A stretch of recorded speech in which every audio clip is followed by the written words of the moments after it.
Saw a real cool video today about fiberglass parts.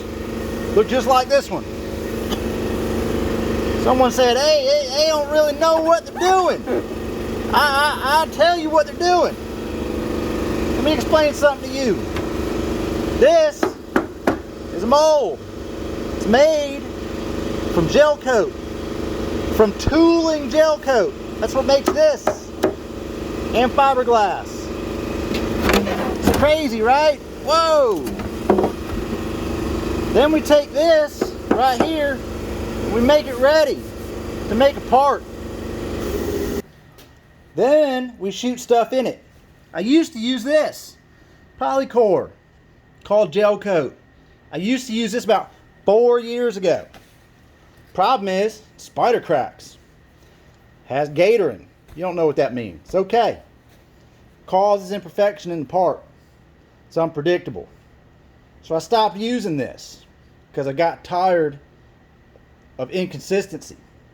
And I got tired of spider cracks after the fact. I also see it plenty of other people's parts. Make them out of gel coat, it's fine.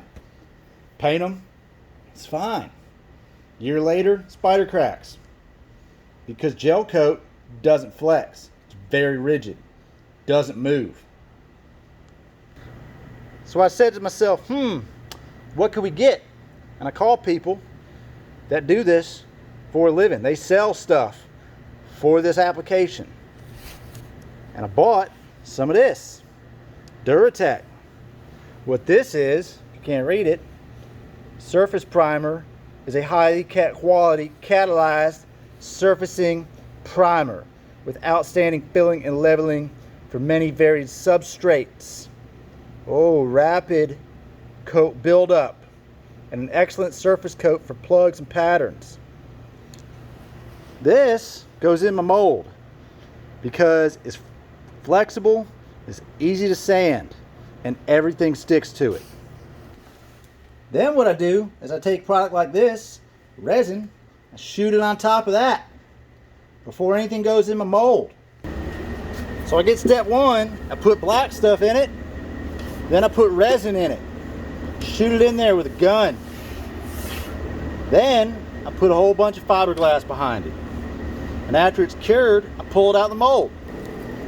This different item goes with that piece. But as you can see, it's still furry. This one is what they look like when they come out. They're black, like this. Then I cut shit off of them. And this one's real dirty. It's been sitting here, but I trim them up. They look like this. Not really, I mean I wash them, obviously, but I said this one's been sitting here. Then what we do here is we take this piece and we sand it. Sand it real good. 80, 180, 320, sand it real good.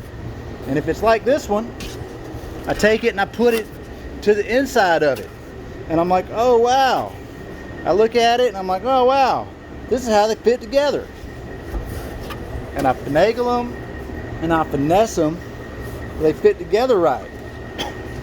Then I'll drill holes in them and I'll put studs in them that hold them together like that. And then after it's all sanded up, this one is not done, so don't give me shit about it. Clearly in the middle of working on it. See how nice and smooth it gets. I take it from here and I shoot Duratec on it again. The difference is I thin it out a little bit, so it lays down a little bit smoother. Right? So we have the same product on top of the same product it's originally made with. And guess what? It really likes itself. It's real vain. It sticks to itself real good. And then from here, you would sand it, seal it, and paint it. Now, you could sand it and prime it again with some 2K and then sand it and then paint it. Could do that too. That's going to be up to the painter. I can actually take this surface coating, I could sand it all the way up to 2000 grit and I could buff it shiny. I could make this thing here shiny. But that's not what it's here for. It's here to be a layer of protection, a layer of a base ground coat for your paint job. And no matter what you buy, if it looks like this, or you bought something that was shiny like this, already has paint on it, guess what? You still sand it. And if you do a good job as a painter, you'd probably seal it. And then you would base coat it. No matter what you buy, step one is sand it. You could sand this with 600, 400, doesn't matter. Either way, if you want that shit to last, you better put something on it that has grip. You better seal it. You could prime it, you could 2K it again. Done that before? That's fine. Every painter does things different. Every single one of them. So it's easy to go online and say that, their stuff is junk. But when you give me a video of you not doing something, like I'm going to say, well, this don't fit worth shit. Look, I'm just going to take the tape off of it right here.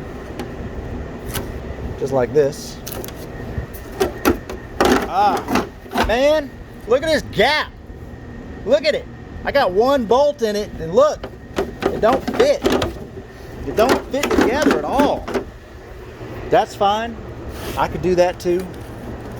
I could do that with this part or any other part. I can look at my trunk and say it don't fit together. But I got to work on it to make it look custom. Guess what? That's what we do. It's what we do here. And so if you don't have someone who's willing to do this and actually do the work, then these aren't the parts for you. And that's okay. There's other people out there that will sell you other stuff that might be easier or might look easier. That's okay too.